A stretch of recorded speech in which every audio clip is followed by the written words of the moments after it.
یہ اولیاء کرام اللہ تبارک و تعالیٰ نے ان کو کس لیے مقرر کیا؟ ہم ان کو کیوں مانتے ہیں؟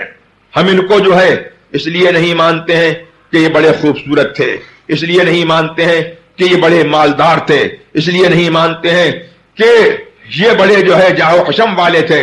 ہم ان کو اس لیے مانتے ہیں کہ اللہ تبارک و تعالیٰ نے ان کو جو ہے اس لیے چنا کہ دین کا نقش اور ایمان کا نقش یہ ہمارے دلوں میں جو ہے مستحکم کرتے ہیں، مضبوط کرتے ہیں، اس نقش کو جماتے ہیں اور اللہ والا ہم کو بناتے ہیں، اس لیے ہم ان کو مانتے ہیں۔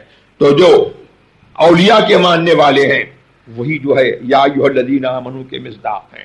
لحد میں عشق رخے شہ کا داغ لے کے چلے، اندھیری رات سنی تھی چراغ لے کے چلے، یہ ہے مسلک اعلیٰ حضرت کہ ہم جو ہے لحد میں چلے تو کب کیسے چلے؟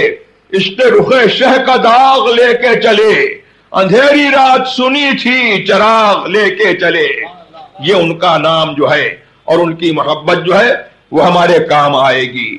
یہ ایمان جو ہے وہ کن لوگوں کا ہے؟ وہ ان لوگوں کا ہے جو یہ سمجھتے ہیں کہ مصطفیٰ اور مصطفیٰ صلی اللہ تبارک و تعالی علیہ وسلم کے صحابہ اور ان کے اہل بیت اور ان کی امت کے اولیاء کرام جو ہے وہ ہماری بگڑی اب بنا رہے ہیں، اور جب ہم قیامت جب ہم دنیا سے جانے لگیں گے اس وقت بھی جو ہے وہ ہماری مدد کریں گے۔